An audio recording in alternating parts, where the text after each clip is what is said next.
This is Movies in Contemplation with Jarokk and...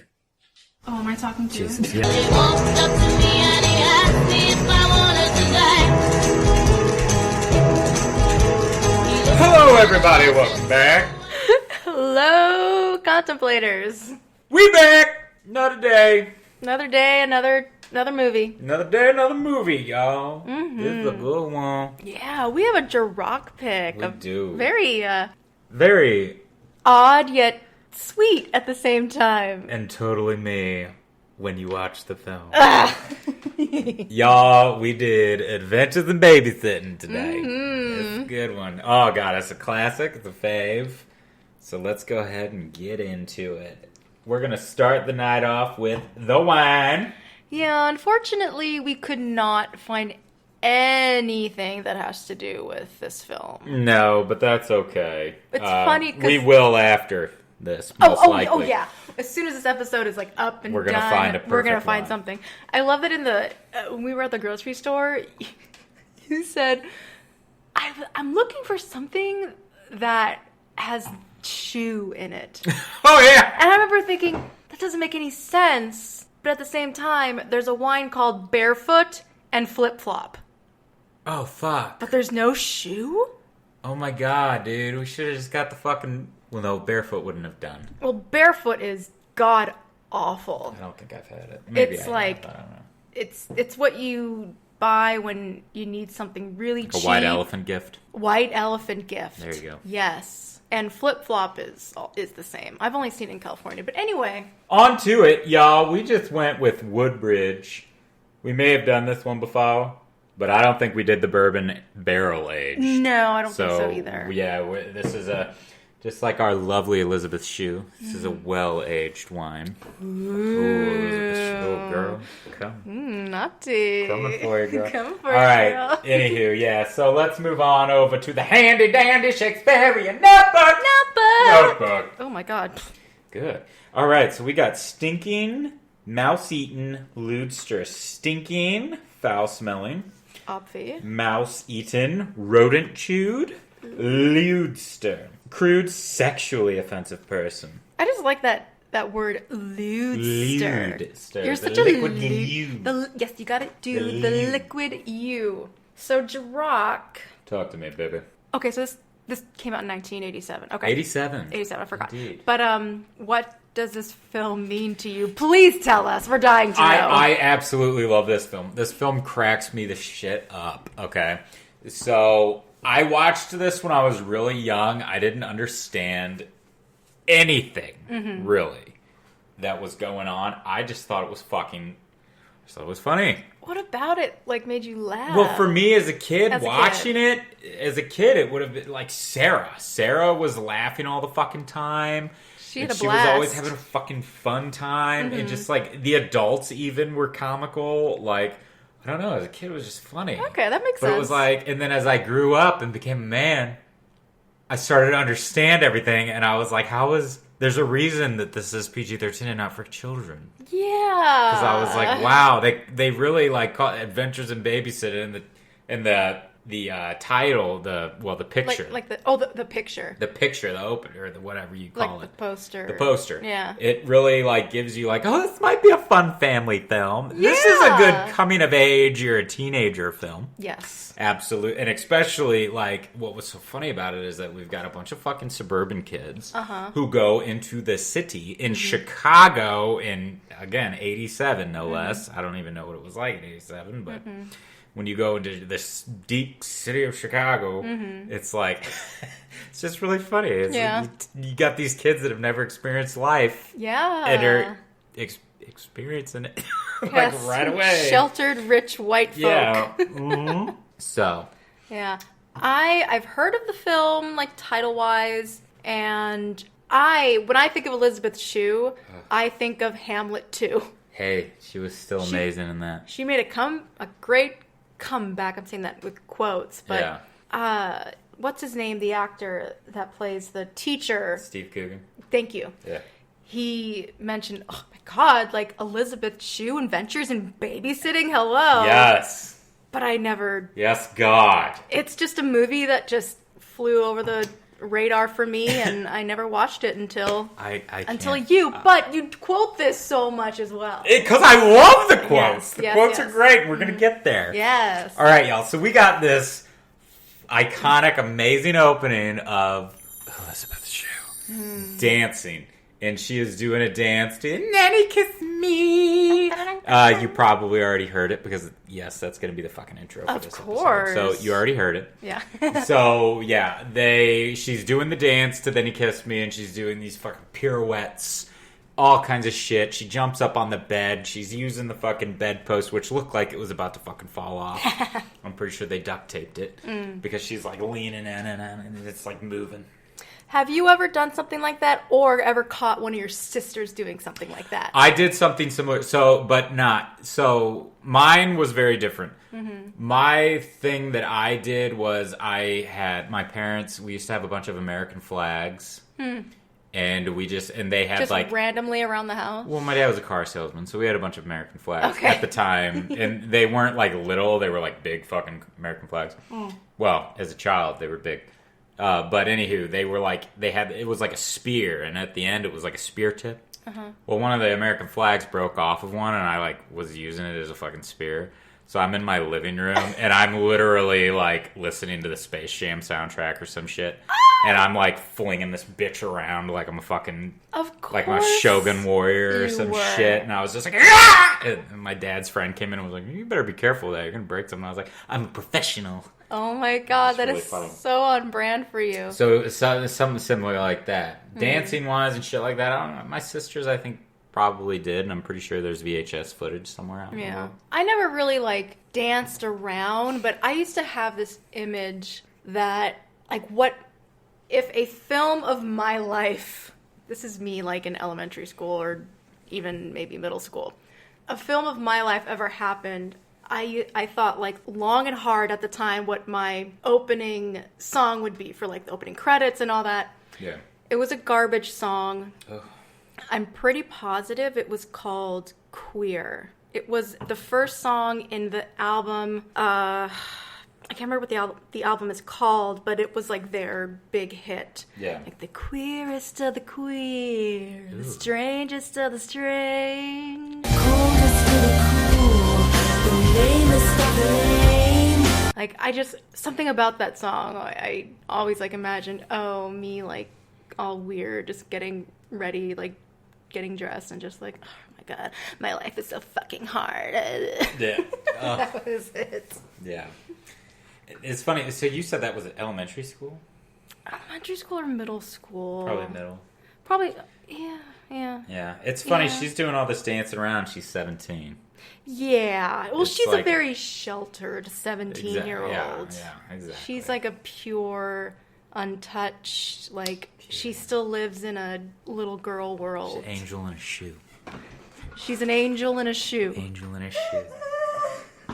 Elizabeth Sue. Elizabeth Sue. That's how I'm going to start saying her name from now on. All right, so she's doing her dance. She's doing her routine. Boyfriend comes, picks her up. Boyfriend Mike, who's Bradley Whitford. We'd know him from And Billy Madison, yeah. a lot of shit. A lot of shit. It's weird. It's Iconically Billy Madison, most likely. Yeah. It's interesting seeing him as like trying to be like the cool. Like, Yeah, the cool fucking... Yeah, 'cause he had a Camaro! That was me in high school! I had a Camaro! Did you have a leather jacket and tight pants too? Not tight pants. They were baggy. Well, that was the time. So. Yeah, so my time, very, very baggy jeans, our time. Leather jacket, yeah, maybe. Yeah, maybe. I don't know. I don't think I really wore jackets too often. You don't, actually. No, I don't. So, I did start wearing my leather jacket, though, at, like, college. Is when I really started wearing leather jackets. Mm-hmm.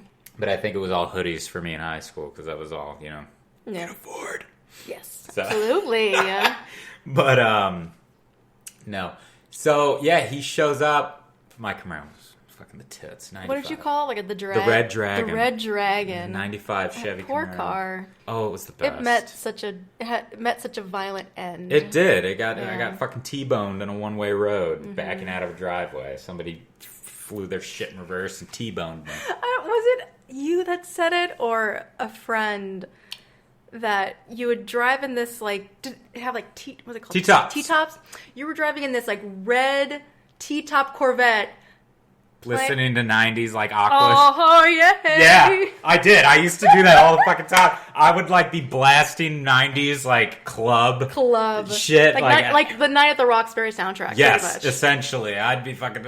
One of my favorites to play was obviously, what was that song? That was a number one, but one of my favorite would have been, God damn it. It'll come to me. Yeah. I feel like I know it too, but I can't. Yeah, it's the, another night, another dream, but always you, like a vision, a little seemed to be true. That was my favorite to fucking play. I used to play that shit. I'd get out of football practice in high school and I'd blast that shit. I'd be like, hey, bye, bitches! You know? Be like, bye, fucks! That's adorable. Yeah, it was great. But anyhow. What's the boyfriend's name? Mike. So yeah, he, like...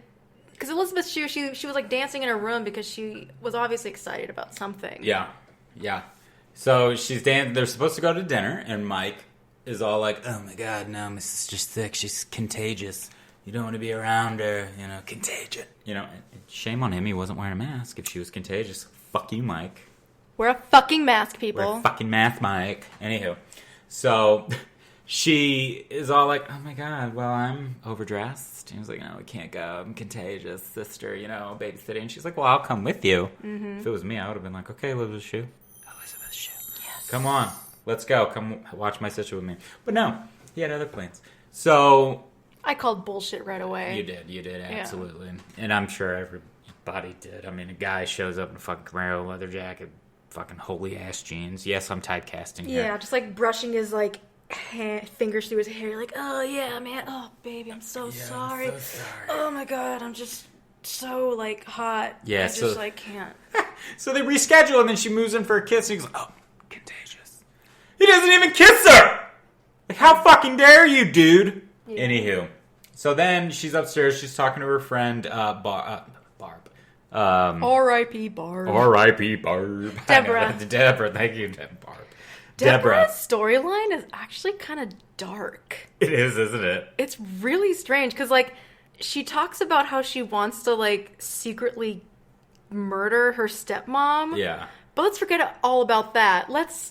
It's all about the young blonde popular girl. Like, right. Her life is the horrible one. Deborah, I didn't bring you over here to make me feel worse, okay? Yeah. Like, fuck you, Sue. I'm gonna spike her tap with Drano. With Drano! That, like, hello, red flag. Like, somebody, like, call somebody. Oh, God, I love it. I'm spike it with Drano. So then Elizabeth gets... let's call her by her name.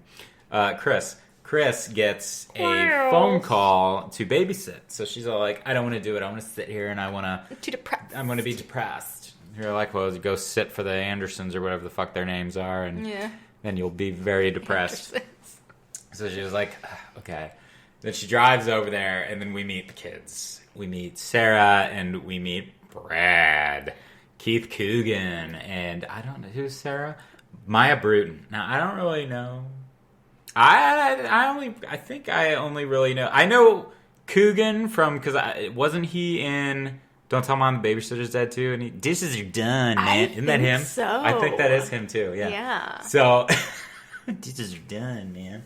But anywho, yeah. So they're fucking hilarious. So the kid, Sarah's like, Brad, guess what? Chris is coming to babysit me, and he's like, oh my God, I gotta get prepared.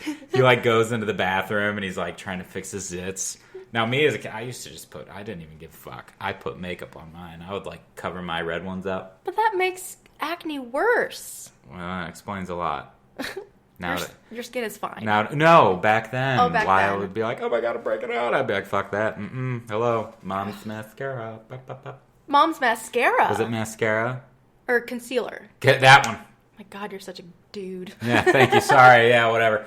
Yeah. Mascara, you would have like black marks. Yeah, I used to do that. Yeah.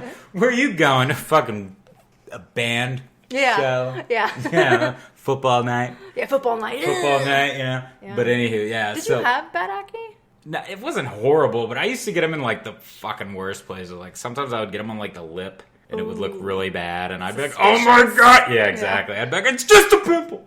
Swear to God! And then I'd get them, like, right on the nose, like where, girls would get piercings.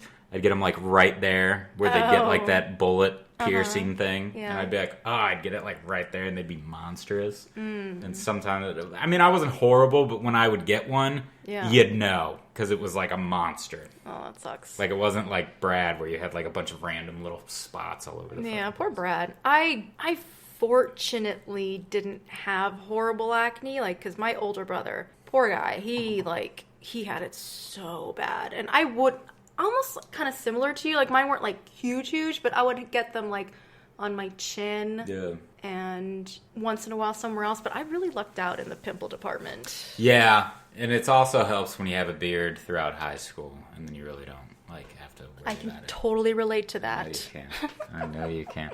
But, anywho, yeah, so Brad's all like, oh my God, where's my concealer? He called a Clearasil. Clearasil, that's what it was. I remember that stuff. Yeah, I do remember Clearasil, too.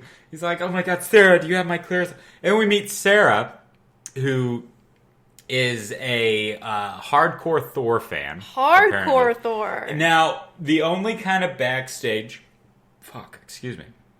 stuff that I know is that apparently, we did not say the director, David, I'm sorry. Chris Columbus. Yes, Chris Columbus. Oh my God, we didn't say Chris Columbus. No idea. Apparently, I think it was Chris Columbus.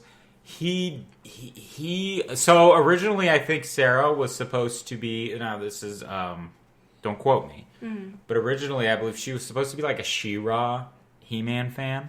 Oh. She was supposed to be like a She-Ra He-Man fan. Mm-hmm. But Chris Columbus, I think, was the one who was like, I don't know who either of them are, but I'm a Marvel fan, so we're going to go with Thor. She likes Thor. And it was also a really good thing because apparently in 1987, Masters of the Universe came out, starring Dolph Lundgren, which was the He-Man film in 1987.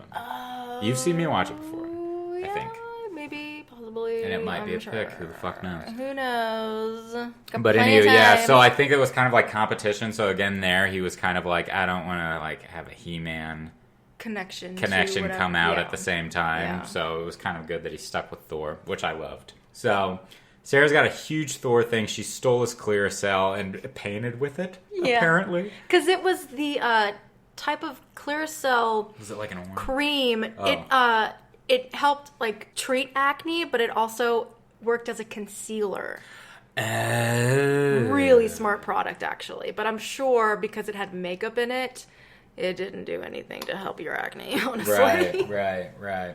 So, she takes it, and Brad's all like, oh my God, where is my... Clearasil. What was it called? Clearasil. And he's like, oh, you used my entire thing. Just use orange. I'm not putting paint on my face, Sarah. And then she's like, oh, well, whatever, Brad. And then he goes, well, whatever. Thor's homo anyway. And she called Thor homo. Sarah's like, take it back, Brad! Take it back, Brad! And then he, like, shoots off, and she's all, like, arguing with him and bickering. And she goes, if you don't take it back, what you said about Thor, I'm going to tell Sarah about all of those. I'm going to tell Chris about all those love poems that you have. Poems? Because he's in love with her. With Chris. Yeah, so, and mind you, Chris is right behind her. Yeah. Him. Right behind Brad, yeah. I'm fucking up today, man, the wine. But, it doesn't help that we had a couple brandies before the show. Shh. Anyway. But, so, yeah, Chris is, like, listening, and then Sarah's all like, take it back. He goes, okay, Sarah, I'm sorry. Thor's not a homo. Mm-hmm. She goes, okay, great. Thanks, Brad. Hi, Chris! Oh, hi, Chris! Walks up and he's just like, did you hear any of that? No, not a thing. Yeah, and that's nice of Chris to like, oh, no, I didn't hear a thing. Yeah, he's like, well, you look great. Your eyes are well proportioned. Or placed. Placed. Well placed. Your eyes and your hair look great. What looks great about them? They're well placed. Yeah. And then he's like, can I take your jacket, your coat? Can I take your coat? She goes, yeah, sure. Oh! He, like, grabs her. It looks like he was going to put her, like, in a chokehold yeah, or something. It's so funny. Like, rips her around. And just takes it and he goes, oh, it's a great coat. Like, where'd you get it? It was my grandfather's. Oh, wow, he's got great taste. He's dead. And he just drops the fucking coat. Yeah. Oh my god. Oh my god, she's already just like, what the fuck is wrong with you? No. And I love the mom. The mom comes down. Oh, stop oogling over Chris, Brad. He's just like, Mom. Yeah, like, Brad, he's got his things, but it does suck to have, like, your crush outed by your own family. Yeah, it like, is. Traitor! It's so funny, though. Did you ever do that to your, like, to your sisters? To my sisters? Because you were you're the youngest, so, like, were you, like, a tease in that way at all? Like, ooh, blah, blah, blah's got a crush on me. No, I did not like a great deal of some of my sister's pics and boyfriends. Well, I guess that kind there of were a makes sense couple that because I you're a did. boy. Yeah, there were a couple that I did like, and then there were most that I was like, "What the? Who the fuck are you?" Did you ever get into like a confrontation with any of your sister's BFs? I can't remember. I know this is going like did really odd off topic. I don't know. Did I ever tell you about it? Because I don't remember. I may have. I don't know. I don't know if it was like. I don't know. I can't remember. I might have. I can't think about it. I think there was a time like I didn't. I guess so. There were kind of arguments. One of them in like college at the time. She was dating a guy who I actually liked, and at the same time I kind of didn't like. It was really weird because I don't know. It was just weird. It was like I liked him, but then I didn't like him because there were just things about him that he was. Well, it's funny. Okay, I'll just go ahead and say it. So, one of my sisters dated an English guy. Oh, She dated an English guy, and it was like there were times that I liked him, and then there were times that I didn't. Like the times that I didn't was like he had that English personality. He was just so straightforward with shit, and it was just like, can you fucking stop joking for a goddamn minute and just like, come on, man, for real? And it was just really awkward in that aspect. But it was so funny because it came to when they like stopped dating, we got like closer. And it was just like, and I was like, he's actually a really fucking great guy. Like, what the fuck? Well, yeah, because what was my problem? Your sister. Exactly. Because she was in the middle. That's right. why. That was the barrier that stopped you from becoming friends. Yeah, so I was like, God, I actually really liked him. So it was just really funny. Like, that would probably be like the only... But I don't really think that there was necessarily confrontations. If there was, my sisters were all older, so I'd probably get my ass kicked by the majority of her boyfriends. Maybe. Nowadays, probably not. Well, no, nowadays, not at all. No. But back then, yes, probably I would have gotten my ass handed to me. Yeah, my older brother has definitely gotten into it with two of my boyfriends, and I remember for sure one didn't really deserve it, and it was actually like it was so stupid because he was in high school, and I wanted to go on this skiing trip with my high school boyfriend, but I had to be at a pep rally the same day we were supposed to leave, and my cheer advisor, like, it was just like that was the conflict, like, oh, I have to be at this pep rally or else I'm gonna be in trouble.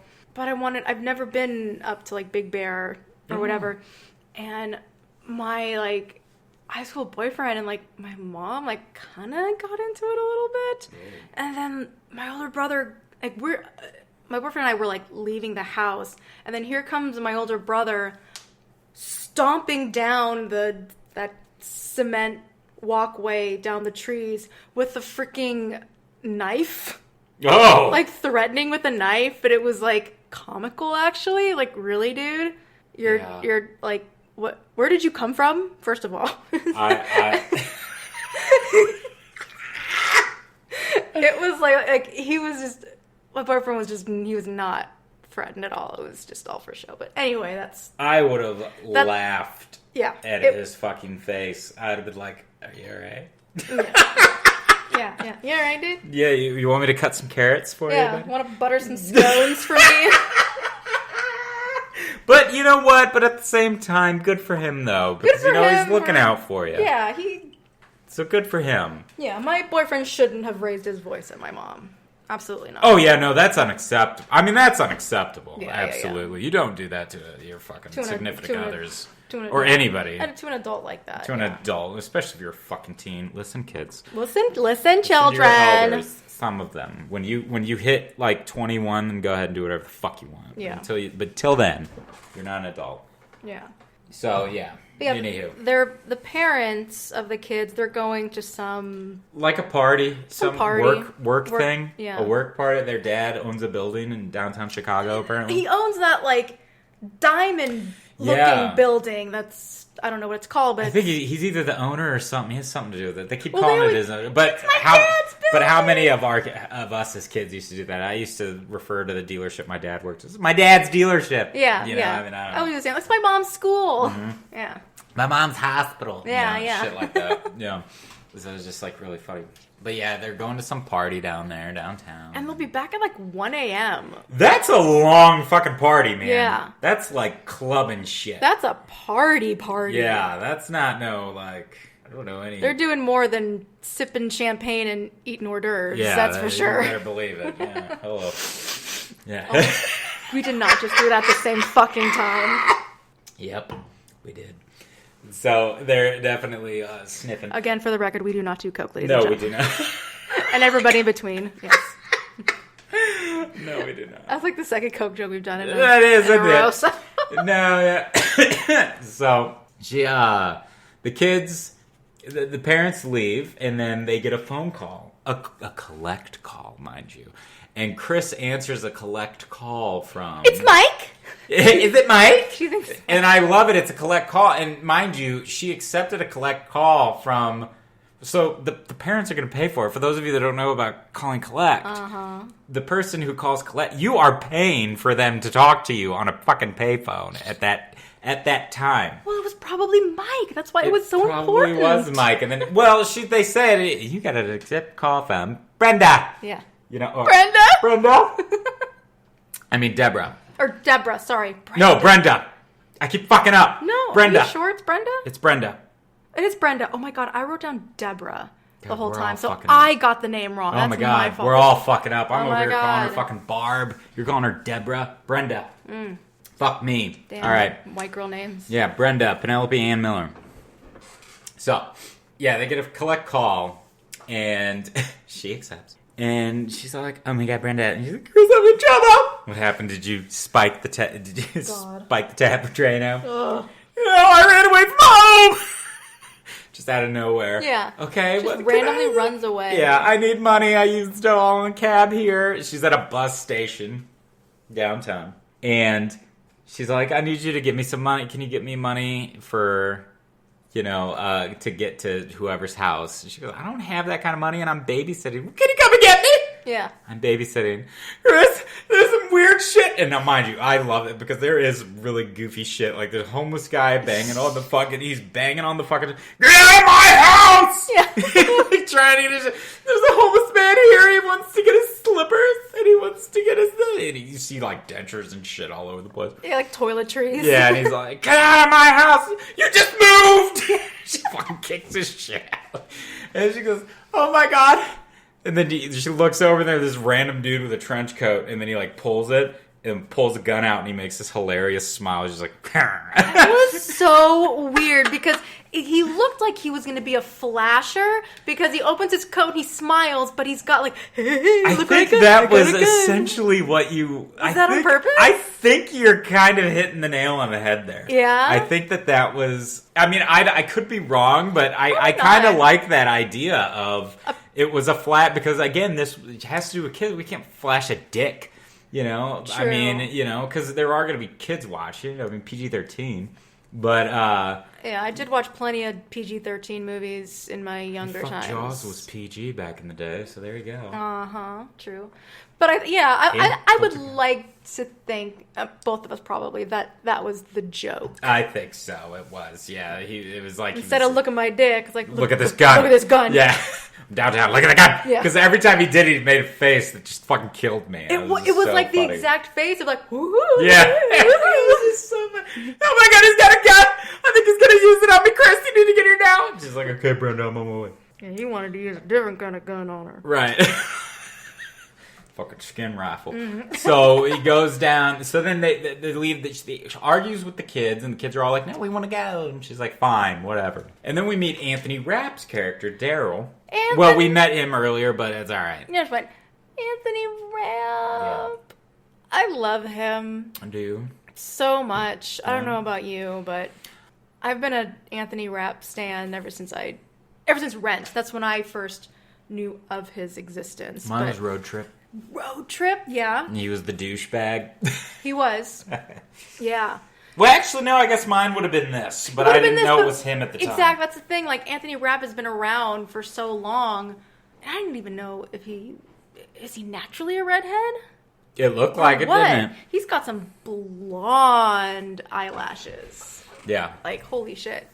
But yeah, it's just funny because he's like Anthony Rapp, and in this film, he's playing a very horny freshman. Yeah. And I couldn't help. I didn't do any research about it because I really don't care to know, but a thought that did go through my head was this before or after fucking, what's his name? Kevin Spacey got a hold of him.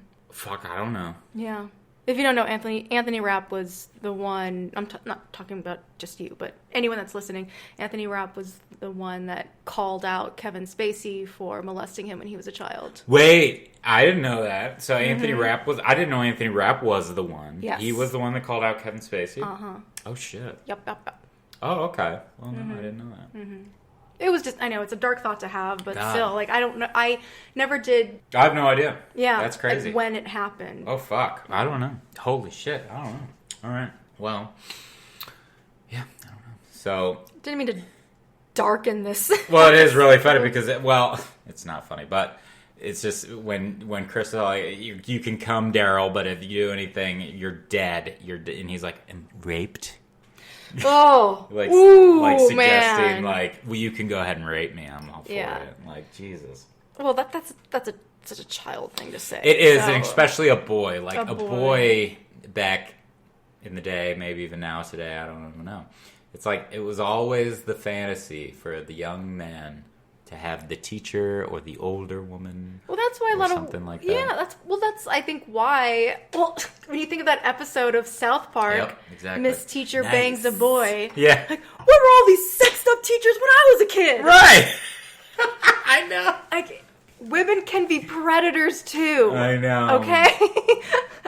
But it's like accepted. Yeah. It was. That's the thing, and that's why I think a lot of men don't come forward because of that. It's like, well, you didn't like it? Yeah, like, you didn't like it, why not? Yeah. Like, no, anyway, getting off this moving this on. soapbox here. Right. You should know that. Anyway. Yeah, anyhow. So, now we're finally on the road. We're on the road, and we're on our first fucking adventure. Oh, yeah. They're talking, well, they got a porno, and apparently in this Playboy... Yeah, they got a Playboy magazine. And there is Miss March, who happens to look just like exactly Chris, which I'm sure was Elisabeth Sue. Ew, yeah. It looks just like her, and Daryl's all like, "Oh my god, check it out!" And then Brad, she like turns around and sees Brad with it, and Brad throws it out the window. She's like, "What do you got back there?" He goes, "Nothing." Yeah, and Daryl's like really sore about it. Yeah, Daryl's like, "That was my dad's." And I understand that it's a PG-13 film, but whoever Miss March is, she wore a lot of clothes for Playboy. Like, if you were the centerfold in Playboy, you're gonna be. Yeah, no, it was the PG-13. I had quite a few of mine back in the day, and that were your father's. And that's how it starts. Well, and then I inherited them. Yes, you did. I inherited them. And I made sure to hide a few under my dresser, which now, if any family listen, know my secret. I remember finding one or two under my older brother's mattress. Yeah. They weren't Playboy, though. They weren't like I don't want to say Playboy's classy. Playboy is still whatever. But they were not Playboy. Yeah. Oh, really? Yeah. Yeah, no, it was funny. Like, there was a time... Shaved? No. There was a time that, like, I did care, and I was like, I don't want him to know. And then there was a time, like, I didn't give a shit, and I think it was, like, my senior year of high school, and I was like, don't fucking care. They were like piled like a stack of books. Like they were like just blatantly. At the time, I used to like be really like in my early like late middle school maybe. Like I would hide them under my dresser, and I would be like, I know. But then when I got to like mid high school, I was like, I don't give a shit. And then they started to be under the bed or on the dresser or anywhere left. And like I was just like, I don't care. Yeah. And then like one of my sisters found him. I was like, what the fuck is this, perv? And I was like, it's a fucking Playboy. What do you think? Like, hello. And then just started to find like DVDs and shit like that. And I was just like, I'm old enough. I can fucking buy them now. Hello, thank you. Hello, thank you. Hello, hello, goodbye. Thank you. Hello, goodbye. Why do you have a condom? Because I'm safe. Exactly. Thank you. When you find a condom, you better wrap it up. That's what that's for. Exactly. Thank you. Yeah. Like if and when we ever procreate, and when our kids are at a certain age, if we happen to like discover a condom, I'd be like, good for you. Good for you for being safe, but let's still like have that like talk, whatever, being safe. But it's like the fact that their condom is safe. So it's like, oh, thank God. You know? Oh God, yep. So we're on they do the Playboy, it goes out the window, and she's telling this story about like a killer with a hook for a hand, and he kills the babysitter. He's trying to scare the kids. Yeah. And they have a blowout. Tire goes out, fucking shoots off, and she's freaking out. They're looking for a spare, they don't have one. And then Daryl's like, maybe it's on the car, you think? And it's like, that's funny, yeah, probably. Yeah, like where? Well, on the being used on the car. Oh! Being used. I didn't catch that. Mm-hmm. Okay. Hello. Maybe it's on the car being used. Welcome. So, welcome. So then they get this big fucking like tow truck comes. This creepy fucking tow truck. We got the creepy eerie music. Yeah. And then this hairy like hillbilly looking dude comes out and he's all whistling the tune. He's like, he comes out and he's like, you kids in trouble, or you kids need help, or whatever the fuck he says. And they're like, oh no, we're fine. And they're like terrified. Yeah, of him. They're freaking out. Oh my God, and then he fucking pulls his hand out. He's got a fucking hook for a hand. He's got one of those hook hand things. Yeah. That people have, even to this day. Like the hook hands. Yeah. For people who where it has like lose their hands. two hooks so they can grab on things. Yeah, grab on things, yeah. So he's got some of those, and they're like, oh my God! They're freaking out. It's the killer! It's the killer! Freaking out. And he's just like, what? You're scared of this? And he's just laughing the whole time. He's like, you kids must be from the suburbs. He's like, you didn't bring a spare? On And it's cute because it's like good on the character for being like, oh, okay, yeah, you guys must be from the suburbs. You don't see people like me. I think a lot of it, because that is kind of the joke of the film, is that a lot of these adults see these kids and they just fuck with them. Yeah. The whole time. They are literally like, based on how you're dressed, how you look, everything about you right now, how you're acting, you are based on appearance. You are not from the city. Yeah. You are definitely suburb raised. Yeah, and he was nice. And he was very nice, yeah. And helped him out. Chris goes up to him and is all like, I'm so sorry I freaked out back there. Like, it was very wrong of me. Mm-hmm. And he's all like, hey, she was like, he was like, hey, you know what? I'm going to tow you into town. I'm going to buy you a tire, my treat, okay? Yeah. I'm gonna do it. Because she left her purse, so she didn't have money. I have a huge problem with that. I'm sorry. Anyone that carries a purse... Everything. Like, your life is in that purse. Haven't you, forgotten a wallet or something, though? I have never forgotten... Well, when you say wallet to me, I think of purse. Oh, okay. Because my wallet is always in my purse. I never leave the house without my purse. Yeah. Ever. So, I know it's a film and we need something to help with the drama and the adventure that they go on, but... Mm-hmm. That's not real. I'm sorry. People don't forget purses. Okay. Wallets, fine, because if you put your wallet, and that's for people that don't carry purses. Yeah. But if you carry a purse, I just feel like... It's attached to you. Yeah.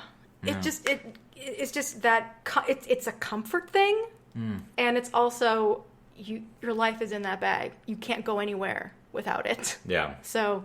unless she was just so frazzled by whatever was going on. But still, I don't know. That is just... I'll always have an issue with that, but I know it's just a film. Yeah. But it's like, no one walks out of the house without their purse. Right. I don't care. Just grab the keys, but not the purse. Yeah. Male, female, non-binary. Like, if you carry a purse, you're not leaving without it. No. So, yeah, she just explains to him. He says, my treat. Mm-hmm. And then they have this beautiful, like, moment. And she was like, I'm so sorry for you. He goes, hey, I'm used to it. How sad is that? How fucking sad is that? It's like, man, just because he's fucking physically challenged, he's missing a hand, you know, he gets just a lot the way of he shit. looks. Or just the way he looks. Yeah. I get it. I fucking get that shit all the time. Everybody looks at me like I'm a fucking, like... Degenerate. You know, some kind of fucking douche. You know? Were you about to say Sons of Anarchy? Yeah, it was. Sons of Anarchy looking motherfucker. Well, but probably before the show, yeah, people would see that as a negative. But since Sons of Anarchy, now, look at us guys. Look at us biker dudes. Yeah. So it's great. We're hot now. Thanks, Charlie Hunnam. Yes. So, but then Kurt Sutter. They have this. Kurt. We have this moment where they bond, they get to know each other, and then he's driving them. And fucking Anthony Rapp's characters all, what'd they do with the hand? Like, and he goes, did you lose that nom? Nom, no. And he's like getting a kick out of it. Yeah. No, I didn't lose it. Nom. Back of a truck just landed on it, just dropped it off, changed the tire, plopped the sucker right off. He goes, did they bury it? No, wouldn't let him. Got it right over there in the glove compartment. It is a weird question, though. Like, did they bury your hand? Yeah, got it in the glove compartment. Who goes around, like, burying body parts? I know. Like, R.I.P. my hand. Like, it's gone. Yeah. I don't know. But again, it was just him just being like, well, it was... being a little shit. Yeah, it was him being a little shit, and Pruitt was just like, you know, he was like, fuck it, I'm going to play with these kids a little more. And then Dawson, the garage owner, calls him and says, hey, there's a car out front of your house. It's that same car that's been out there. And he's all like, she's with that bastard again! He fucking starts driving like a maniac and fucking going all over the place. They're like, Mr. Brown, please! And then freaking out, he gets to the house, opens the glove compartment, pulls out a gun. Yeah. Goes into his house and starts fucking shooting rounds. He shoots her fucking mom's windshield out. Fucking shoots his truck and almost hits the kids. And they're like, everybody get out of the truck now! And here's the start of the fucking adventure.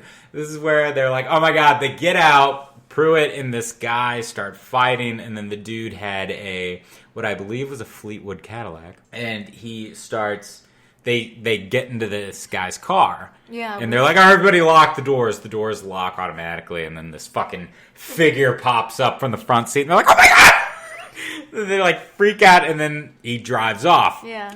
And Chris is like, sir, if you could just drop us off, that'd be great. And she's, Chris, he just stole this car. Yeah. Okay. And now we meet Joe Gipp. Yeah, Calvin Levels. Yeah. Now, it's interesting because he doesn't have that big of a IMDb page, but I looked him up. He was nominated for a Tony Award in 1984. Best Actor, Open Admissions was the play. That's interesting. That's fucking awesome. Maybe he did more stage work. That's what I'm thinking. He was more of a theater.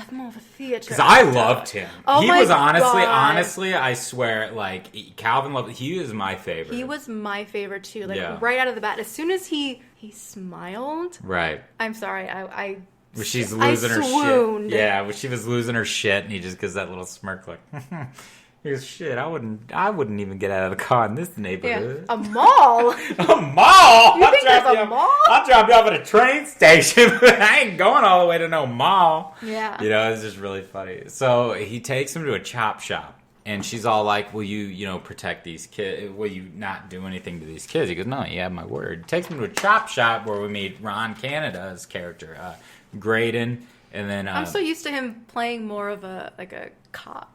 Because he usually always was a fucking cop, isn't he? He was always like some type of judicial authority. Like authority figure. You know, guy. so and then we got John Davis Chandler. I personally do not know. Well, obviously, but I don't know of his work mostly. I guess he was the creepy Take the kids, take the Brady Bunch upstairs. That's perfect. Just take the Brady Bunch upstairs. Yeah, he was just that creep dude. And so he takes the kids. Joe Gipp is like, gets punched and is all like, what'd you bring these kids here for, you know? And it's funny, Brad gets out and starts saying everybody's fucking full name. Yeah, hi, how you doing? I'm blah, blah, blah, blah. Yeah. Like, oh my God, you want to give out the social security number to your entire family and to friends? all of these chop shop working dudes, and he's just like, hi guys, he's shaking everybody's fucking hands. Nice shirt. Nice shirt. Yeah. And then take him upstairs. So they go upstairs, they lock him up, and there's the porno that Brad threw out the window. So Daryl takes it because it was his dad's. Yeah. So he's like, I gotta replace it. So he steals the porno. They shimmy up and try to escape. And as they're escaping, there's this hilarious moment. They're like walking across the beams. Yeah. And Joe Gipp is just watching, just like, okay, shit. Go ahead. Yeah, he's like getting a kick out of it, but he's like hoping that they make it. Yeah. So then Pruitt runs upstairs to get the magazine, which had notes. Yeah. For a bunch of car deals. Something that would really incriminate them, I guess. Yeah, it would put them away. Obviously, that was voice-overed because I guess they must not have added. I guess it was voice-overed, obviously. But my thing is that they wanted to inform the people because I guess if they didn't have that'll put us away for you. If my notes were in that, then it would be like, why are you chasing these kids because of a fucking porno? Yeah. You know? So I think that might have been one reason why they did a voiceover. They just kind of just spoon fed to you. Why? Yeah, because it was like, that'll put us away for 20 years. We do get a glimpse of writing down the actual centerfold of the shoe lookalike. But we don't see anything. We don't really see anything. So if you don't see it and automatically like seeing it, like, oh, okay, this is more important than just a magazine. So yeah, you got to just do that for some people. No, and you know what? It worked, and it did work. And so they get away, and then they go into a bar. Blues. They go to a blues bar where the late great Albert Collins, really popular blues singer, he was actually he was the guy. Well, Albert Collins, he was playing himself.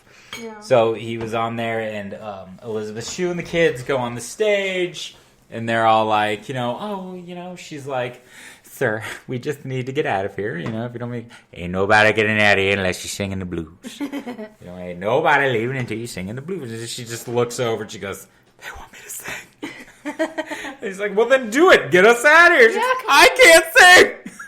And then she does this I love this fucking smile. Oh, yeah. She does that fucking smile where she just is like, hi. I don't know how to explain. It's hard to explain, but it reminded me of your smile when you fake smile.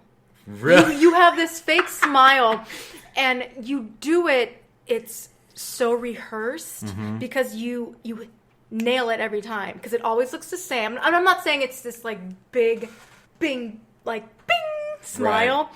It's just you're doing it right now. It's almost like you have practiced this fake smile all your life, and you could not do it for a long time. Yeah, that you would still do it. Oh yeah. Like at a moment's notice. It's like funny. A fake smile is a huge talent that you have. I don't know. You. And it was God, thank you. She made the same damn smile. It was more slow and yeah, I did. But yeah, it was just so funny. It was just like, oh my God, I love you. Yeah. Oh, and mind you, the bar, it was an all-black bar. Yeah. So, a bunch of white fucking suburb kids. Children are in an all-black blues bar with a bunch of, 21 and older people. Yeah. And they're all like, the fuck is this? What is going on here? And again, we got Albert Collins. He's just like, nobody getting out of here and we singing blues. Yeah. And then she's like, okay, well, hello, my name is... Yeah. He starts playing, and then she sings. She just starts singing the fucking song, and he's adding on. And even the kids start singing back up, too. Yeah, the kids start singing back up, and then the fucking Graydon and Bleak and all them, Joe Gibb, they go in, and then all the crowd is having a great fucking time. They're just like, fuck yeah! Yeah! And so... What is it? Is it Babysitting Blues or Babysitter Blues? Babysitting Blues. Yeah. Baby. We should be I got the baby. Yeah. And they should be in bed. Yeah. yeah. It's so fucking great. It's cute. Oh, I fucking love that moment. And Joe's having a great fucking time. Everybody, all the patrons are having a great time. And it's funny because Albert's character, he walks them out. Because they say in the song that these guys are after us. So, like, Albert, walks them out. I didn't catch that. Yeah, and the other girl's probably dead. Shit like that. Yeah. They say, crap like that. Yeah. And he walks them out, and then at the end of the song, you see Pruitt and all them, they're walking, and Albert Collins, he, turns his guitar, he just blocks him, and he goes, ain't nobody getting out of here unless you singing the blues. And then you see, the bouncer and all these people, come up behind Albert, and they're, blocking these dudes from leaving. Yeah. They know! Yep, They're these are the fuckers after the kids. Well, cause it's Fuck them. Because the way they were dressed, Yeah. first of all, was very different. They were dressed kind of like business. Yeah. And... because other people were wearing suits as well, but like it was more to Oh, go that out, was go out and casual. have a good time. Yeah, that was casual. It wasn't like uptight business. It was Right. like this is And they were with the Glock and the children. Yeah, that was adorable. Yeah, so that was a great one. And then of course we have the perv Daryl. We have him go after a girl who a working girl of the night. Yes, a lady of the night. Lady of the night. And I didn't know this either. You had to tell Yeah, me. this was the girl that played Brenda. This was her. Because that was, I guess, the joke. The point. The point, because they were like, how old are you? I'm 17. How old are you? I'm 17. You're 17? Brenda. This is what's going to happen to Brenda. Yeah. Message. What happened to you? I ran away from home. Brenda's going to be a whore! Stuff like that. Yeah, no! We got to go get her! So, yeah, he tries to get with her, and then they go. And mind you, Brenda's little shit, her shits were funny at the thing. Because she's just going through hell. She has the one where the lady steals her glasses. Yeah. And then the one where she's blind, she's looking around. She sees what she thinks is a kitten. She picks it up. And then these two guys come out and go, drop it! She's like, what? She's like, drop the animal now. Why? We're going to kill it.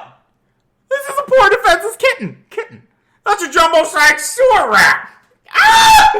But it was like this albino rat. Yeah, albino pure. I've never seen an a pure No, that white motherfucker rat. escaped Nim. It did. I mean, we all know. So, and we know. We know. You're not fooling anybody. Fuck no, Brutus. That's Brutus. No, Brutus wasn't albino. But, so all that shit. And then, what was the next adventure? What I was think the next the good subway. one? This is your... Oh, my fucking favorite. Oh, my favorite. I love the This subway. is your favorite scene, yes. you quote Me and the this cream. so much. Yep. To death. Yes. So they get on a subway because they escaped the dudes. The dudes got out of the club, obviously. Yeah. They get on a subway. And they're the only ones in this car. Yeah. They're the only ones in this subway car. And all of a sudden, here comes this gang of, Hispanic Italians, whatever. And they, come out of this. And then here comes another gang all in red. Yeah. The Hispanic Italian were, black, red. Mm-hmm. And then they come out. And they're all talking shit. And then Elisabeth Sue's all like, we'll just get off of the next stop. Ain't nobody getting off this train. All that shit. They're just going back and forth. And then they're like, hey, man, the only people getting off this train is them body bags. They're going to kill us. They're going to kill each other, and they're going to kill us to do it. And then she gets up, and she's like, okay, guys, can we just wait until... the next stop and we'll get off or whatever. But the dudes, they do their quote. Yeah. So the guys are like, this is our train. Well, you heading to our turf. Soon we get to Devereaux Street and so on. Shit like Devereaux. So they go, well, here come Jackson. And he pulls out a knife. And then the other guy, here come Jefferson. Mm-hmm. And then the Jefferson guy just goes, here come Devereaux. And then he pulls two blades. Here come Devereaux. So then... Elisabeth Sue shoots up. She's like, guys, don't kill each other. Just let us get off. He goes, sit down, bitch. And then Anthony Rapp goes, he looks over at Brad. He goes, are you going to let him get away with that? Hey, man, you can't say that to her. That's not nice. And he's just like, what the fuck? You know, he's like, you can't say that to her. He goes, man, listen to the bitch. Brad, he goes, don't call her a bitch. She's not a bitch, you big thought. Whatever the fuck Brad calls him. Something goofy. Some suburb kid insult. You can't keep your foot out of your mouth, can you, boy? And then he fucking throws his knife into Brad's foot. He just throws it right in his foot. Don't fuck with the lords of hell. And Elisabeth Sue, God bless her, this is my favorite bit. She pulls the fucking knife and she, don't fuck with the babysitter. And she gets all deep with it. Don't fuck with the babysitter. Yeah, that was the moment where she's had it officially. Yeah, he's just, okay, baby, chill. Yeah. He goes from bitch to baby. Like, okay, baby, chill. Yes. Yeah. I didn't mean it, chill. She gets them all out, drops it. And Sarah's expressions during this entire fucking thing were so fun. Her expressions throughout the entire movie are hilarious. Yeah, like she's hilarious. She's having a good time, but also I feel like she's the most level-headed sometimes. Mm-hmm. Oh, am I wrong? No, absolutely. Because... well, Thor, she's a superhero, you know? She loves superheroes. So because there was that moment where Daryl was where they were walking across the beam. Mm-hmm. And Daryl's like, what if we fall? You're shitting me. I'm going to fall. You know? And she's like, I won't let you fall. Okay, thanks, Sarah. Yeah. You know, it was just, she's very inspiring. Yeah, she is. She and then, definitely. Of course, at that moment, they were all like, what are we going to do with Brad? He goes, guys... take him to the hospital. Can you read? Yeah, there's a sign right there. Here. It says hospital. Let's take him to the hospital. So they do. They take him to the hospital. And then we have this hilarious... was that before or after the college party? This is before. Is it? Okay. Yeah, the college party's next. Okay. So they go to the hospital, and then they meet this doctor. It's just like, obviously, overnight doctor, overworked. Very overworked. He's just like, okay. You know, and he goes, okay, there you go, one stitch. And he goes, one stitch. My first gang fight, and all I get is one stitch. And the doctor was just like, what the fuck is wrong with you? Yeah, you yeah. know? And then he goes, okay. And then he leaves, and then Chris comes up, and all the kids, and they're all like, oh, doctor, please. We're looking for our friend. He's got the... oh, and the nurse goes in while he's in with Brad, and he says, doctor, the patient with the stab wound just died. Oh, dear. Yeah. You know, and he's like, doctor, we're looking for our friend. Who is he? He had a stab wound. Yeah. Yeah, it's the one with the stab wound. He goes... oh, dear. He goes, oh, he's dead.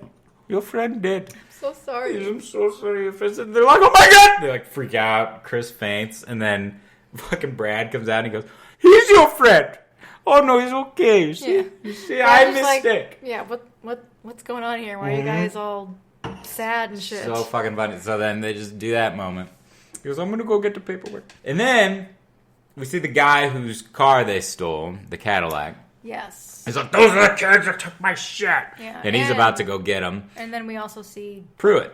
Yeah. Pruitt comes out, he fucking tackles the dude back. He goes, babysitter! Yeah. Mr. Pruitt! And he's like, come with me! You know, he saves him out of the hospital. I'm glad he makes another appearance and helps. Yeah, and he was all like, okay, listen. He goes, your car is at Dawson's garage, okay? I paid for the window. That was on me. I paid for the windshield. That was on me. I shot it. He goes, but you have to pay for the tire. You got to give Dawson $50. Mm-hmm. So get yourself $50. Go get the car. Well, we don't have $50. I can't help you anymore. I'm a fugitive. Fuck you. Bye. You know, and then he runs off. He goes, yeah. He's just like, okay, good luck, babysitter. Good luck, Mr. Pruitt. You know, they're all loving him. And then now we go to the college party. This honestly is not one of the. This could have been taken out. Yeah, it wasn't one of the best. And honestly, it's whatever. It really shouldn't. Not that it shouldn't, but yeah, I would have taken out this storyline and made Joe the like hero, kind of a. Who? Joe Gipp. Joe. Oh, Joe Gipp. Joe Gipp. I would have made. I would have. Yeah, I would have taken out the college boy. Because then we had George Newbern, who was fine. Yeah, Dan, he's a great actor. You know, but yeah, it was just like, what? He was the love interest. Yeah. You know, it was like that. It should have been Joe. It should have. And, you know, for real though. But again, that's what kind of makes Joe better, in my opinion. Yeah, because he wasn't in it to date. Right. Like, Yeah, he was Dan was very much like, I want to get to know you. What are you, a senior? Are you a freshman? Or she goes, I'm a senior. And what? High school. Oh. Because they were all college. Yeah, it was a college party. It was a college party. And, of course, Daryl has his moment where he almost gets with a girl. And then, Dan saves them, quote, which he doesn't do shit. Oh, you big dumb bohunk. It's just a kid. Okay, I'm driving. Everybody leave now. Yeah. And it was just like, okay, whatever. But the college people, they all... Again, everybody... This joke back to the Playboy. Everybody thinks Elisabeth Sue is the Miss March. So all of that. And then they leave. They get to Dawson's garage. Now, we get a cameo from Vincent D'Onofrio. I have no idea how to say fucking Vincent D'Onofrio's name. I probably just did it perfectly, but... So, Vincent D'Onofrio. We get him. He's Dawson. And they make him look exactly... Like, he's got, obviously, a wig. He comes down from a fucking car jack. He just kind of, like, elevates down. And he descends. And you see the smoke rising. And then he comes down. He's got a hammer in his hand. Long, like blonde triumphant hair. Music. Fucking buff as shit. And mind you, this came out at the exact same time that Full Metal Jacket came out. And we talked about this. We did during the film. Yeah. Because this did confuse myself personally. I was like, okay, so he lost all of that weight apparently.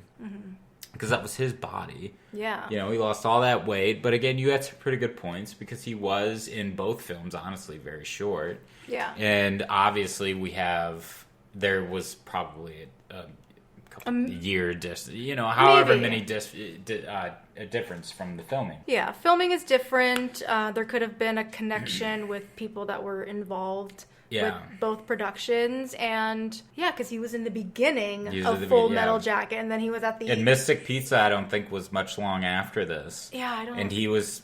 We don't see we don't really his see arms his like body. we see in this. Yeah, he's but he covered was up. thinner. He was thinner. So I'm like, thinking, it makes sense that he lost weight and then he definitely filmed this after. Well, he did. He filmed it after he finished with Full Metal Jacket. Obviously. Had to. He looked great, but a blonde, he could never. He could never. He could never. No. So he looks like a child. He's got baby face.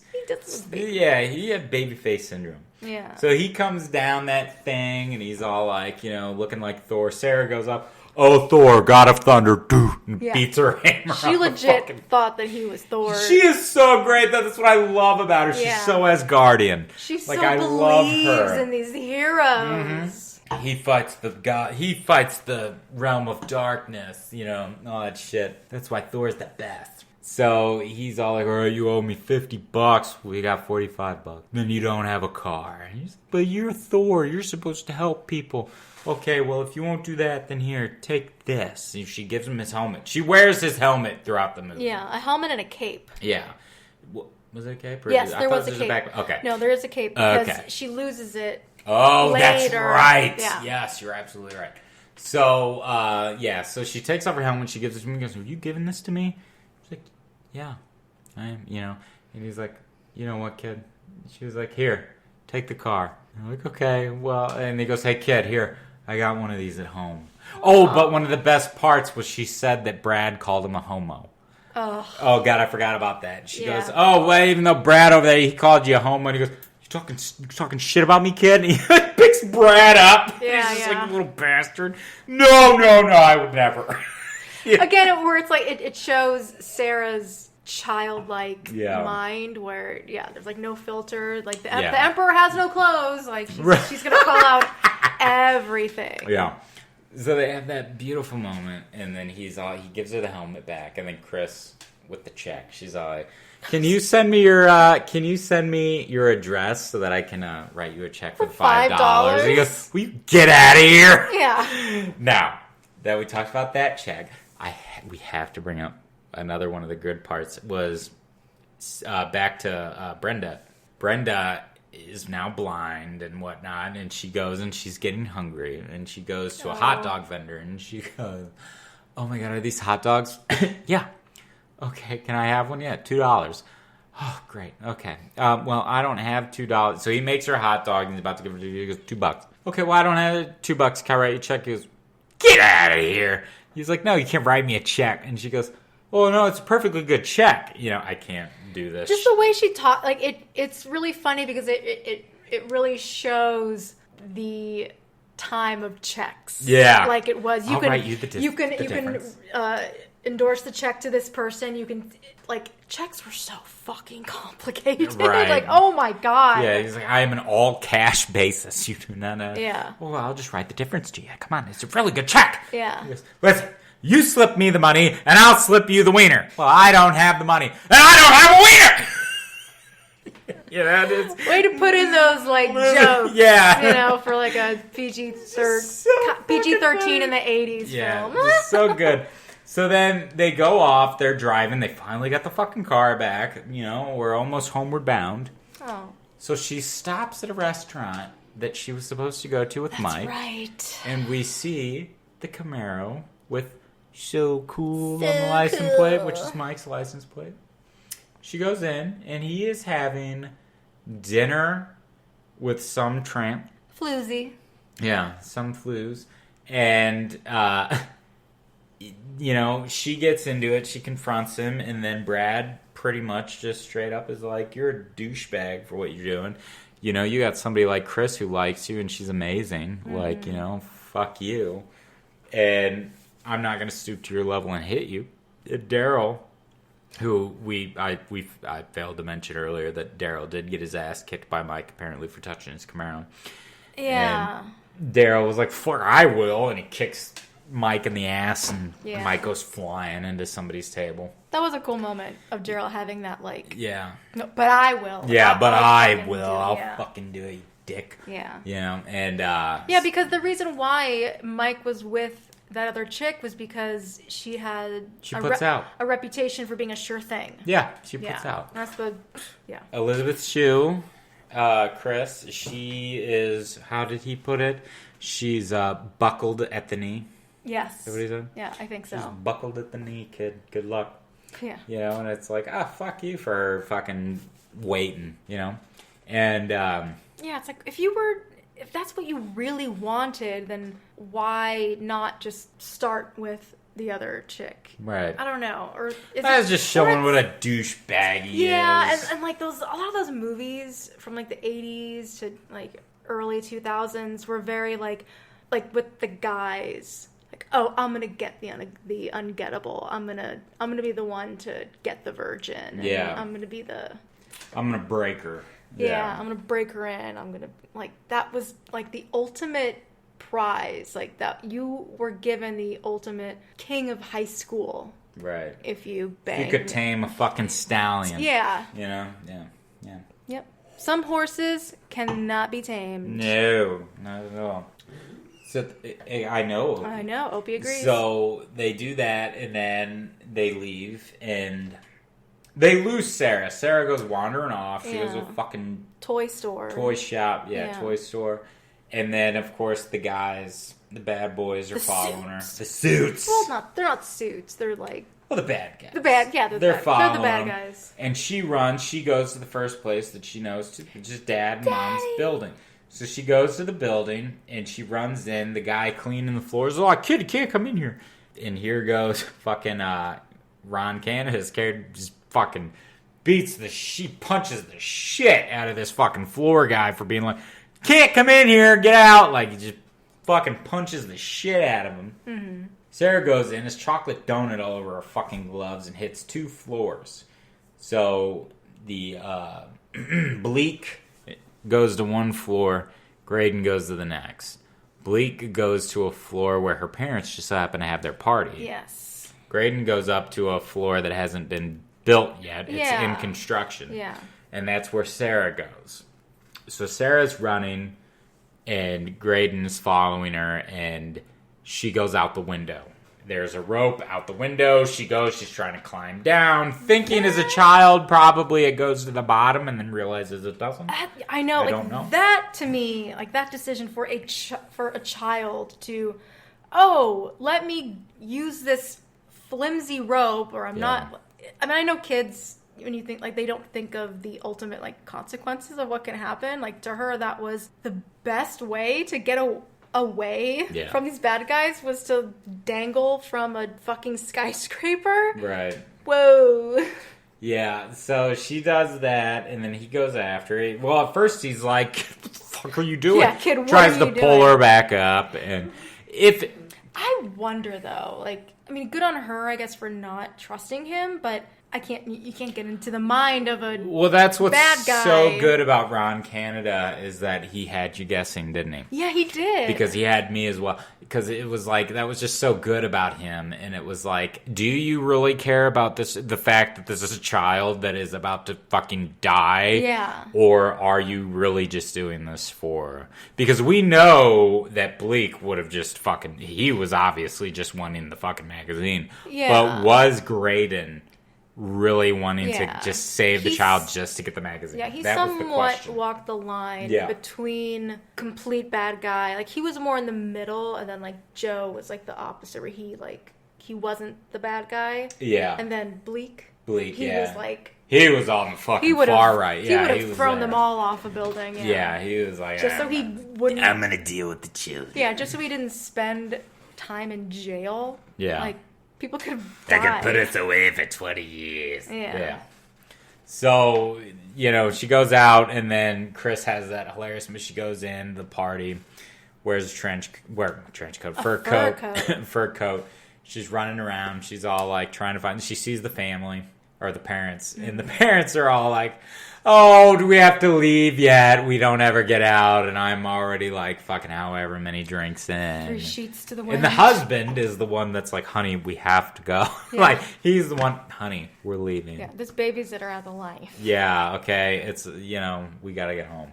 And Bleak, he finds Chris. He's all like, looking for something, and she's just like, oh my God.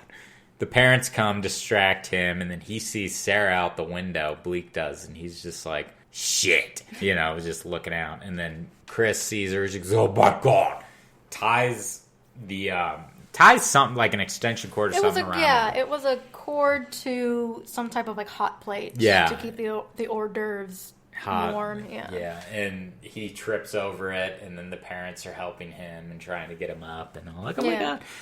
So they go up to the next floor, and they see that, and also Graydon did decide to climb down. And that, again, was the line of, are you climbing down to just get the fucking magazine, or are you climbing down to grab Sarah and bring her back up? Yeah. That's, again, really good on Ron Canada, because we don't know. Yeah, he walked the line. Yeah. So then finally, they are able to pull Sarah up, and then... we kind of see that the line is broken because Ron Canada does actually try to grab Sarah as they're pulling her up. So it kind of takes us out of that and takes us back to, okay, now we kind of know what he's doing. I don't know if it was Brad or Daryl that while they were pulling Sarah up, one of them said, like, don't be scared of him, just come up. Go past him. Like, I don't know, like, something about that line just being like, no, like, he's going to try to grab you. He's going to try to grab you, don't be scared of him. He is just as vulnerable. He's more vulnerable than you think. Right. Just because he's an adult and he's scary. Like, you could do it. You can do it. Yeah. So she gets up, and then finally, now we see Joe Gipp. Joe comes back, and Joe's like, "Yo, just give him the magazine because that's what they want. All that he okay, wants. all they want is the magazine." And they're like, "Well, what are we gonna do with him?" It was like, "Oh, let him hang out there and let him cool off a little bit." But Joe looks at the magazine and sees Chris in the magazine. He sees Miss March. And he's like, "Who?" And then Daryl's like, "Yeah, uncanny, isn't it?" And he goes, he nods. He nods, and then he goes, "Nah, she doesn't even compare to you." I wrote that quote down. Yeah, she doesn't even compare to you. If this were a perfect movie to me, Joe would have been the love interest. I agree. I would have liked to have seen Joe because it was just like, come on. And I do like how you said that he didn't have any other interest other than these kids' safety. Yeah. Like he didn't have any motive to get what. Not to say that that's a bad motive to have feelings for Shu, but I don't know.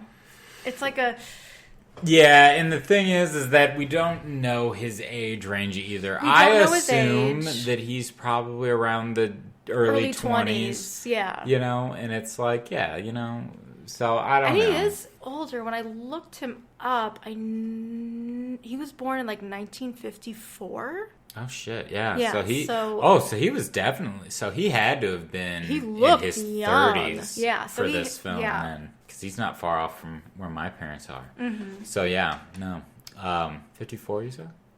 I'm pretty positive it was 1954. Oh well, then he's older than my parents. Yeah, he's older than your parents. Yeah, yeah, that's crazy.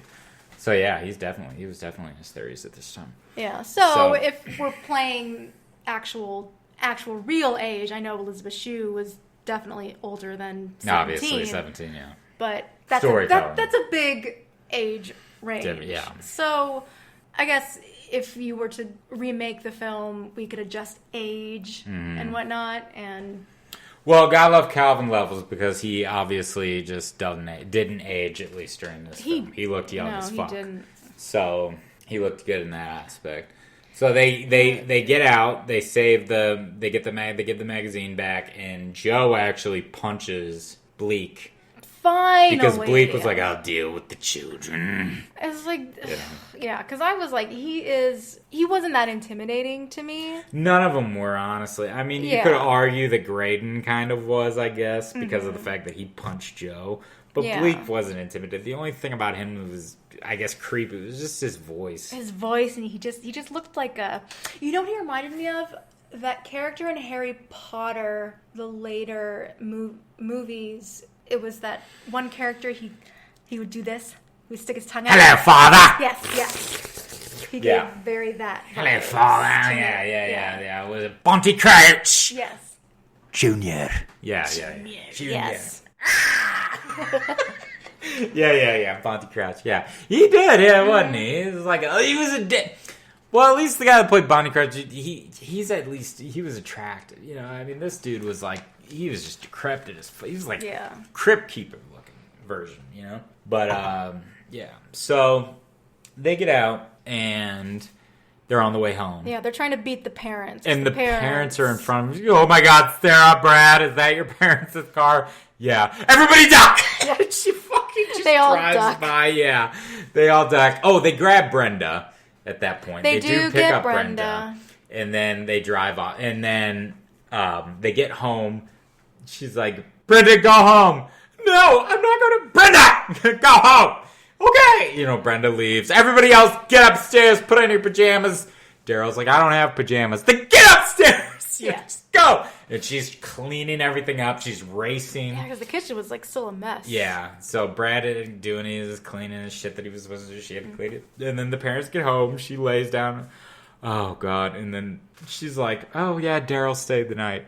So they were like, oh, God, that was terrible for you, huh? She just was like, ha. You know, and then all of a sudden now we get Dan comes back to the house at 1:30 a.m. Yeah, he shows up to drop off the skate. The skate. He's like, I was hoping to see you. It was like, bitch, you would have got her in trouble, motherfucker. Exactly. Like, God damn, you would have got her in trouble. So lucky on her, you know. Yeah, because they did get into what's his name's Jeep. Yeah. And Sarah lost a skate. And I like because they kiss. Right. They kiss. And the way that the kiss looked to me, it looked more like a transaction than actual affection. That could be my 2020 woman. Right. Well, speaking, but it's like, well, he drove all the way over there to drop off a skate. She just met the guy. Well, maybe he was, I mean, and obviously he was. He was a better guy than obviously most of the fucking guys at that party, number one. He was a legit dude.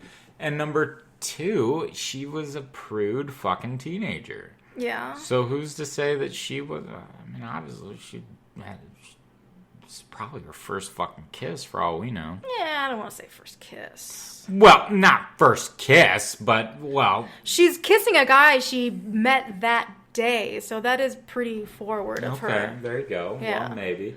Yeah, I don't know. It just, to me, it just felt more like a transaction. It might have been. Yeah. It was just awkward. I don't know, maybe. Yeah. Maybe that was just her then. Transaction is like, I like you. Yeah. Maybe I'll come to you because I got to go to a college. My mom wants me to go to a college.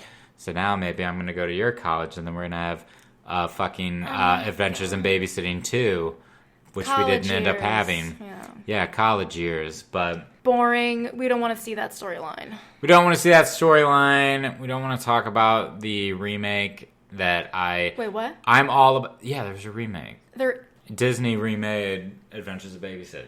I didn't know that. 2 years ago, maybe. I don't know. However many years ago. Really? Yeah, they remade it. And honestly, you all know me. I am all for, watching something once. Mm-hmm. I watched what was the blues bar scene, which turned into a high school, middle school club with a DJ, and the babysitter did a rap. And I immediately was like, this is trash. They This were movie trying needs to be burned. to connect with To legit children at this point. Children. Yeah, they were trying to connect with the generation. I get it. I fucking get yeah, it. yeah. But at the same time, it's like, man. And again, I know it's hard. Yeah, they're not. And there's always in the 80s. I know, and there's always this moment. And that's what's really difficult with Hollywood. And Hollywood has done this since probably from fucking beginning, man. Mm-hmm. We always get these movies that, Dirty Dozen is a perfect example. They have fucking did Dirty Dozen, and that was an amazing fucking film, and they remade it in the 80s, I believe. It was the 80s. They, remade it. That's an example of Hollywood just repeating itself, trying to remake fucking classics and movies. They're trying to. They always fucking do it. It's all about money. Will. And who was it that I just followed on Twitter today? Devin Sawa. Devin Sawa said it the best, didn't he? Didn't he just put up today on Twitter? Yeah, he said something like, if they should do an episode of Unsolved Mysteries with SAG. Yeah. Was that it? Or no, it was the Hollywood one. With Hollywood and the when they were originality. He put up something about originalities from Hollywood. He was like, Hollywood always wants original work, yet they're going to go around and remake this or that. Didn't you tell me that, or did I read that? You probably read that. Okay, then I read that. He fucking tweeted something like that, and I I was like, thank you.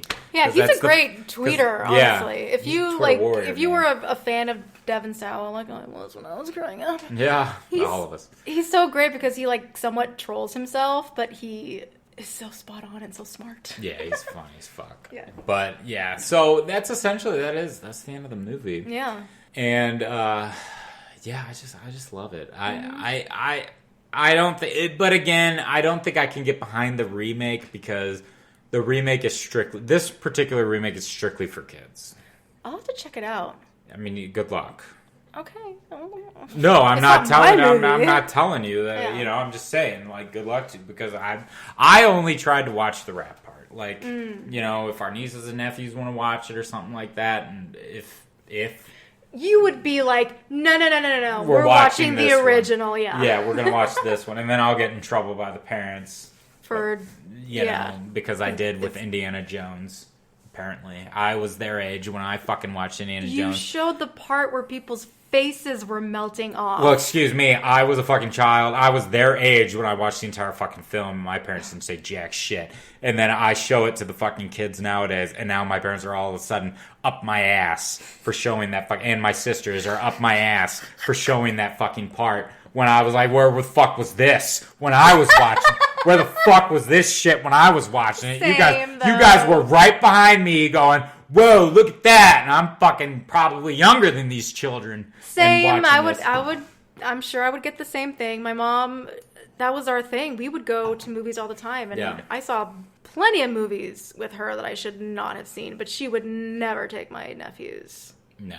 To see the films. Oh, no. Yeah, nowadays. No, they wouldn't. It's just what's funny about it. Like they say, it was a different time. Yeah. So, all right, well, let's move on over to the handy-dandy Shakespearean notebook. Notebook. Who was the stinking, mouse-eating lewdster? I will go ahead and say that I'm pretty sure it was John Davis Chandler's character, Bleak. I agree. I will, yeah. For sure. I will definitely say that it was him. He was a for sure sleazeball. Because, again, Ron Canada's character, great, and he had that moment. He walked that the line. line. Yeah. So it was a little, but fucking, Bleak. It could have been a toss-up between Bleak and Mike. But Bleak was a little bit worse. Yeah. Well, a lot of it. He was a lot worse because he actually wanted to end the lives of children. He wanted to kill the kids. Yeah. So, Mike just wanted to get laid. Yeah. I mean, you can blame me there. Yeah. but, so that's that. But, okay, well, here's down to the question. Will you watch this film without me? No. I'm disappointed. No, but if you were to watch it, like, if you were just, like, to pick it, I wouldn't be like, ugh. Okay, well, that's, I guess, a plus. I'm glad that I've finally seen it. Yeah. And I'm glad to have experienced it finally, but it wouldn't be something that I would just play on my own. Okay. Yeah. I'm saying no in a positive way. I got it.